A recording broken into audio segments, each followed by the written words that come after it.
The live TV, सच सबसे आगे। दोस्तों, मैं बात हफीज हूँ। महाराष्ट्र की विधानसभा में एक ऐसा प्रस्ताव पारित हुआ है कि जिसके पारित होने के बाद से ये कहा जा रहा है कि जो देवेंद्र फडणवीस जी हैं, बीजेपी के कद्दावर नेता, महाराष्ट्र के पूर्व मुख्यमंत्री, वर्तमान उप मुख्यमंत्री, और एकनाथ शिंदे जी जो मुख्यमंत्री हैं, इन दोनों ने मिलकर पूरी भारतीय जनता पार्टी को कर्नाटक में फंसा के रख दिया है इस प्रस्ताव को पारित करके। भारतीय जनता पार्टी दो फाड़ में टूटी हुई दिख रही है और भाजपा को ये पूरा का पूरा जो आरोप लगा रहे हैं भाजपा के समर्थक, वो एकनाथ शिंदे जी पे लगा रहे हैं और फिर देवेंद्र फडणवीस जी पे लगा रहे हैं कि ये ऐसा क्या पारित कर दिया प्रस्ताव रेजोल्यूशन विधानसभा में, जिसकी वजह से भारतीय जनता पार्टी की मुश्किलें कर्नाटक में जाके बढ़ गई हैं। अमर उजाला ने लिखा है कि महाराष्ट्र सीमा विवाद पर विधानसभा में प्रस्ताव पास, शिंदे बोले महाराष्ट्र में शामिल हो कर्नाटक के 865 गांव। अब मैं आपको समझाता हूं कि पूरा विवाद क्या है। असल में आप जानते होंगे कर्नाटक और महाराष्ट्र का एक सीमा का विवाद चल रहा है।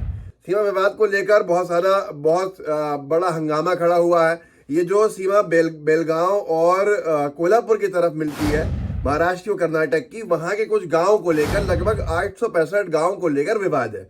जो मराठी भाषी गांव हैं, महाराष्ट्र उनको अपना कहता है। कर्नाटक में वो पहले से मौजूद है। विभाजन के जब बने थे, जो फाउंडेशन हुए थे, जब फॉर्मेशन हुए थे स्टेट्स के, तब से। और कर्नाटक किसी भी हाल में इन 865 गांवों को छोड़ना नहीं चाहता है और महाराष्ट्र अपना क्लेम नहीं हटाता है। वहां के लोग क्योंकि मराठी बोलते हैं। अब इस पूरे विवाद ने एक बार फिर से तूल पकड़ लिया। अगले साल इसी साल चुनाव होने वाले, लगभग जो आने वाला साल है कर्नाटक में विधानसभा के, तो कर्नाटक की बीजेपी की सरकार के लिए बड़ा मुद्दा बन गया। ऐसे में जो महाराष्ट्र में पूरे विपक्षी दल थे, उन्होंने एकनाथ शिंदे को घेर दिया अच्छे से, और घेर के उन्होंने कहा कि इसके ऊपर आप कोई भी काम ऐसा नहीं कर रहे हैं जिससे कि आप भरोसा जीतो महाराष्ट्र के लोगों का। तो एकनाथ शिंदे ने और उनके मंत्री ने ऐलान कर दिया कि हम प्रस्ताव पारित करेंगे, विधानसभा में रेजोल्यूशन पास करेंगे कि ये जो सारे गांव हैं ये हमारे कर्नाटक से महाराष्ट्र में शामिल होने चाहिए, 865 गांव। जिस पर पहले तो फडणवीस जी ने विरोध किया था, जो खबरें बाहर आई थी, लेकिन उसके बाद उनको झुकना पड़ा महाराष्ट्र की राजनीति को लेकर और फिर वो दूसरा हंगामा खड़ा हो गया। हंगामा कैसा खड़ा हुआ है, एनडीटीवी ने लिखा है, कर्नाटक के मुख्यमंत्री को कोट करके जो बोम्मई साहब है, उन्होंने कहा वो हमें भड़का रहे हैं। महाराष्ट्र के साथ सीमा विवाद पर कर्नाटक के मुख्यमंत्री ने की कड़ी टिप्पणी। उन्होंने कहा कर्नाटक के मुख्यमंत्री बसवराज बोम्मई ने पड़ोसी राज्य महाराष्ट्र की विधानसभा में लाए गए एक प्रस्ताव की कड़ी निंदा की है। कौन लाया था? बीजेपी गठबंधन की सरकार। किसने बयान दिया था बाहर खड़े होकर कि हम एक प्रस्ताव ला रहे हैं, एकनाथ शिंदे जी प्रस्ताव लेकर लाके रखेंगे और हमें पूरी उम्मीद है कि वो बहुमत से पारित हो। ये कहने वाले थे देवेंद्र फडणवीस जी, और उन सब ने मिलकर जो प्रस्ताव पारित किया उसके ऊपर बीजेपी की सरकार के दूसरे मुख्यमंत्री कह रहे हैं कि हम उस प्रस्ताव की कड़ी निंदा की है। उन्होंने कहा कि वो हमें भड़का रहे हैं और हमें बांटने की धमकी देना है। कौन? बीजेपी की सरकार है भैया, जो लेकर आई है। अब पूरे के पूरे मामले पर कल टीवीएन भारतवर्ष ने खबर ब्रेक करी थी और लिखा था कर्नाटक सीमा विवाद। जब ये प्रपोजल लाने की बात हुई थी, रेजोल्यूशन रखे जाने की बात हुई थी, उससे एक दिन पहले शिंदे फडणवीस में दरार, सदन में रेजोल्यूशन का विरोध करेगी भारतीय जनता पार्टी।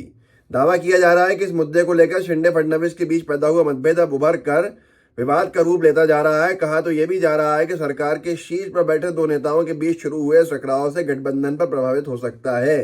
अब यहाँ पूरा का पूरा मामला यह है कि एकनाथ शिंदे विधानसभा में रेजोल्यूशन लाना चाहते हैं। ये बात परसों की है, अब लेकर आ भी गए, पारित भी हो गया। जबकि बीजेपी नेता और उप मुख्यमंत्री देवेंद्र फडणवीस ने इसका विरोध शुरू कर दिया है। आशंका यह है कि विरोध विधानसभा के सदन में भी देखने को मिल सकता है, क्योंकि कर्नाटक और केंद्र में बीजेपी की सरकार है।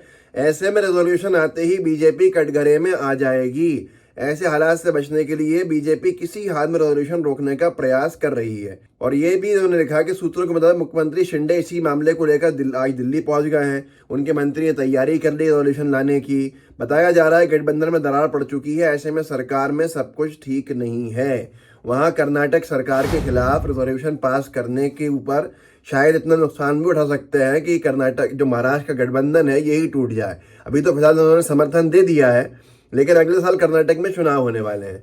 अब ऐसी परिस्थितियों में यहाँ पर कोई भी रेजोल्यूशन पारित होने का मतलब था कि कर्नाटक की बीजेपी की सरकार कटघरे में आए। मुख्यमंत्री जो है कर्नाटक के, वो साफ तौर पे कह रहे हैं कि वो हमें भड़का रहे हैं, हमें बांटने की धमकी दे रहे हैं, हम इसकी निंदा करते हैं। राज्य पुनर्गठन अधिनियम 1900, ये जो तस्वीर लगी हुई है एनडीटीवी ने लगाई है मुख्यमंत्री की वहां के, 1956 में पारित हुए, कई दशक बीत चुके हैं, दोनों राज्यों में लोग सद्भाव से रहते हैं। महाराष्ट्र इस मुद्दे पर राजनीति कर रहा है। सरकार किसकी है? बीजेपी की। यहाँ पर कौन कह रहा है? बीजेपी की सरकार है, कर्नाटक के मुख्यमंत्री। इस तरह का प्रस्ताव पारित करना सिर्फ एक राजनीतिक नौटंकी है। हम अपने फैसलों पर कायम है। कर्नाटक का 1 इंच भी महाराष्ट्र में नहीं जाएगा। अब ये पूरा का पूरा मामले है, मुख्यमंत्री कह रहे हैं कर्नाटक के कि जब मामला सुप्रीम कोर्ट में लंबित है तो उन्होंने ऐसा प्रस्ताव क्यों पारित किया? हमारा प्रस्ताव उनसे अलग है। हमारा संकल्प कहता है कि हम अपनी कर्नाटक भूमि नहीं जाने देंगे, जबकि वो कहते हैं कि इसे हमसे छीनना चाहते हैं। हम मामला जब मामला सुप्रीम कोर्ट में लंबित है तो संकल्प का कोई मतलब नहीं है। हम सुप्रीम कोर्ट में विश्वास रखते हैं। इस पूरे के पूरे मामले के अंदर महाराष्ट्र में भी बीजेपी की सरकार, कर्नाटक में भी बीजेपी की सरकार, दोनों सरकारें आमने सामने, और जिसका सीधा खामियाजा लोग कह रहे हैं कर्नाटक के चुनाव के अंदर बीजेपी को उठाना पड़ेगा, क्योंकि प्रस्ताव पारित करने वाली महाराष्ट्र की बीजेपी की सरकार है। अब ऐसे में कांग्रेस की जो कर्नाटक की इकाई है, एनडीटीवी ने लिखा है, कांग्रेस की कर्नाटक इकाई के अध्यक्ष डीके शिव कुमार ने महाराष्ट्र विधानसभा में पारित कर्नाटक के मराठी भाषी गांवों को शामिल करने के प्रस्ताव की निंदा करते हुए कहा कि पड़ोसी राज्य को एक भी गांव नहीं दिया जाएगा। शिव कुमार ने कहा, इस मुद्दे पर पूरा कर्नाटक एकजुट है और महाराष्ट्र विधानसभा द्वारा पारित प्रस्ताव की कड़ी निंदा करते हैं। कांग्रेस नेता ने कहा, पूरा कर्नाटक और कांग्रेस पार्टी हमारे राज्य के गांवों को महाराष्ट्र में शामिल करने के उनके प्रस्ताव की कड़ी निंदा करती है। अब इस पूरे के पूरे मामले के अंदर यही कहा जा सकता है कि फडणवीस साहब के लिए और बीजेपी के लिए आगे खाई पीछे कुआं। महाराष्ट्र की सरकार दांव पर एक तरफ थी और दूसरी तरफ कर्नाटक के आने वाले चुनाव के अंदर बीजेपी की साख दांव पे थी। तो लोग कह रहे हैं कि फडणवीस जी ने अपनी गृह राज्य की सरकार बचाने का काम किया और कर्नाटक की भाजपा की सरकार को मुश्किल के अंदर फंसा दिया।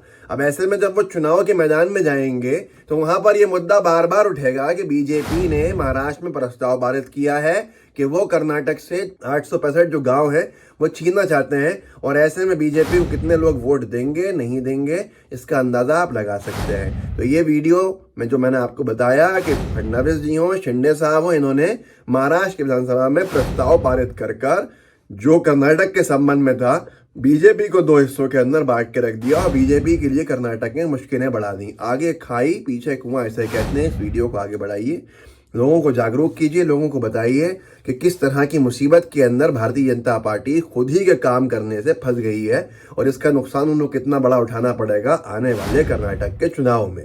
तो ये वीडियो व्हाट्सएप ग्रुप में शेयर कीजिएगा, साथ में लाइव टीवी को सब्सक्राइब कीजिएगा और बेल आइकन दबाइएगा। जय हिंद, जय भारत। द लाइव टीवी, सच सबसे आगे।